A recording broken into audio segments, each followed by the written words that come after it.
Any views expressed in this film are those of the artists, recorded as part of the Future is Loading exhibition.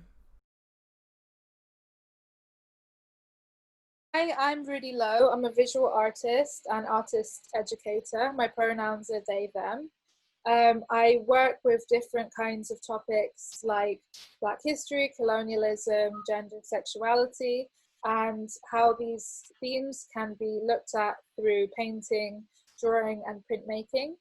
I am a light-skinned Black mixed-race person with two long braids, glasses, a nose ring, uh, a cowrie shell necklace, and a little beanie hat. Hi, my name's Tobi, pronouns they, them.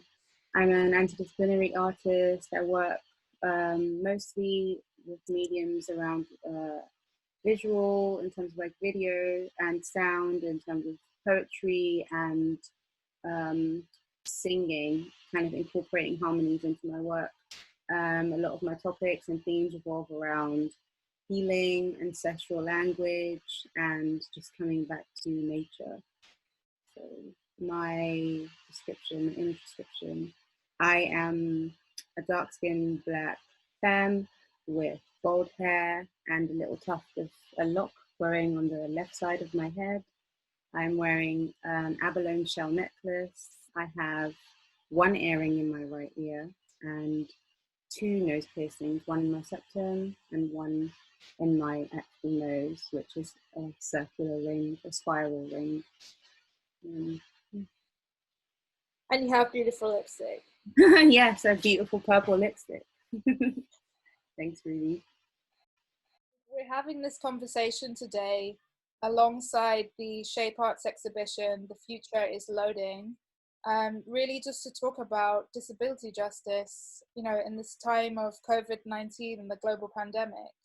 Our next topic was thinking about what does all of this mean as artists, and what do we want from institutions and from potential collaborators? That is a very important question, and it ties into the reality of the fact that we live in a capitalist society, and a lot of artists that I know, a lot of artists within my networks are like trying to be anti-capitalist, and that's not going to be possible if the collaborators, the institutions aren't actively trying to make that, easy or possible.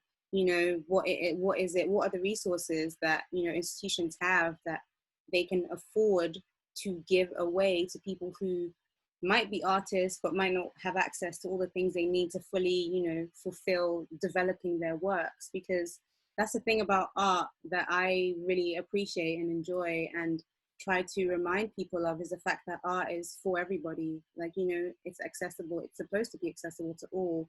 Whatever it is that's inside you that you're trying to bring out and trying to create, you deserve to bring that out of your body. You deserve to create these things. You deserve to heal. You deserve to let it, let the world see it. You deserve for it to be witnessed. And so to collaborate with someone and to collaborate with institutions, I hope that they are really seeing the artist as an individual. They're really seeing the intersectionalities of their existences. They're really seeing what it is they would need to fully flourish, and then, analyzing what parts of their institutions and what parts of their collaborative labor should go into making sure that, these things are honored and these things are prioritized. Because a lot of times, people get burnt out trying to create work because they just don't have the things they need to make it possible, or they can't collaborate with people who are honoring their language of conversation, or at least trying to understand, where they're coming from. I feel like it's so frustrating because what happens is, for a lot of disabled artists, it's like you're the individual person who's trying to fight this structural system that you shouldn't even have to be fighting. Do you know what I mean? Like, so if you're a disabled artist who has an access document, so that you can have what you need when you're working in institutions, and to be made to feel like this is not just unusual, but like a problem, that you're like, what word am I looking for? That like you're a diva Yeah, like it's an inconvenience, like you're being extra. It's gaslighting. It's gaslighting at an institutional level. Like, it's wild. Like, this is not like saying, oh, I want the moon. Do you know what I mean? This is just basic level stuff. This is what I need in order to be able to work properly. These are the conditions that I need. Like, honestly, I have taken naps under tables before and had people ask me, like, what are you doing? And I'm like, well, I didn't know where else to go. Yeah. Do you know what I mean? It's like, yeah, you shouldn't have to be put in those kind of positions. And if the care wasn't embedded from an institutional level, then it would be just a given that there was a space for that. And I feel like it started to become really clear that sometimes there are organizations that are starting to think about these things that, to be honest, it's really from other artists who have worked with those institutions and said, hey, look, you need to be doing this. That then they have changed their policies and that they get better, you know. So I just want to recognize the fact that it's actually from a lot of individual artists doing that work, that's why it's happened in some organizations. But there's so many large institutions that are still not thinking on this level. And even just the fact that all of these institutions have suddenly realized they need to have some kind of statement around Black Lives Matter, you know, really speaks volumes that all of these things that should be embedded in an institutional level are not. And that's why now they're like scrambling to try and like get stuff together where it's like, yeah, if you were doing this work already, you wouldn't be looking a fool out here, like trying to look like you care. It's also the thing of all of this. We don't want performative allyship. We don't want performative statements. We want to see actually, like, I'd rather see a building get put up by a big institution that is fully accessible than see them put a statement on their website saying, oh yeah, you know, we're working towards making this, you know, more accessible to people who might be disabled.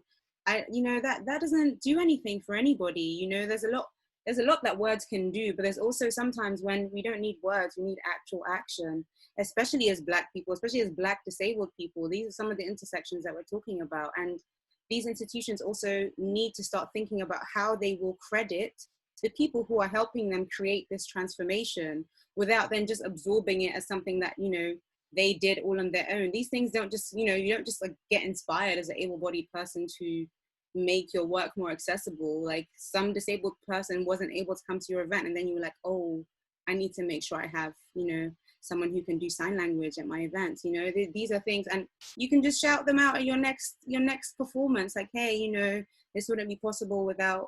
And this is the same thing that can apply to institutions as well. Like there is a capital there. There is a lot of labor and time and effort and energy and work that goes into actually being vulnerable enough to share our needs and our realities with you. So when you're taking that on board and then trying to, you know, incorporate it into how your infrastructure is working, you need to not forget that, you know, you're incorporating the spirit and the energy of people or someone, and to credit them 100% and fully, because that is very important to archive that these are the things that are making the change. And, you know, disabled people are the ones who are advocating for ourselves to make sure that we are seen and heard and cared for, like we care for so many people in our communities, you know?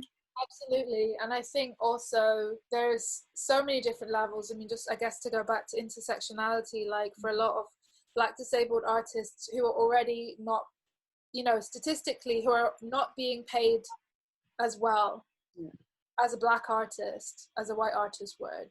But then on top of that, having maybe like access needs that another artist might not have, it's like it puts you in a doubly precarious position, where it doesn't feel like a stable position to say, okay, well, actually, this is what you should be doing as an organization, as an institution.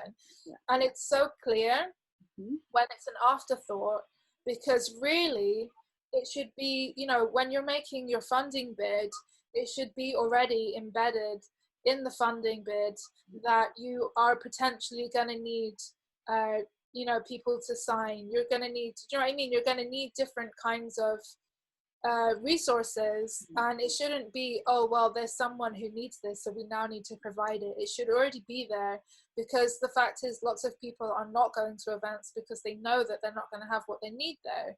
And if it was already there, I think that more people would come. Yes, I totally agree. And it's also just not thinking about access as just the wheelchair ramp, you know. Sign language is an access need, childcare is an access need, step-free access is an access need.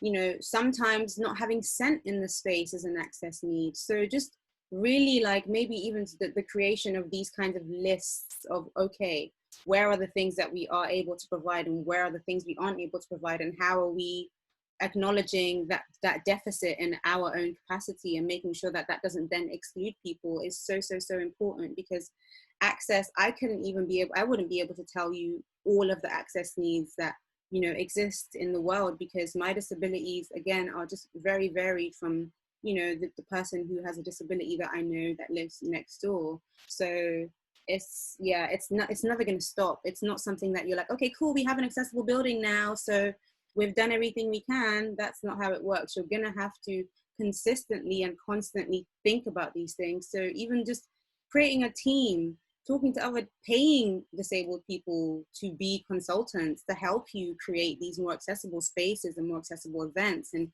bring in more disabled people to your institutions is so important too. To just be consistent and constant and know that the work just never ends, and be okay with that too. So important. You can watch more of Tobi and Rudy's conversation and view the Future is Loading exhibition on our website at www.shapearts.org.uk.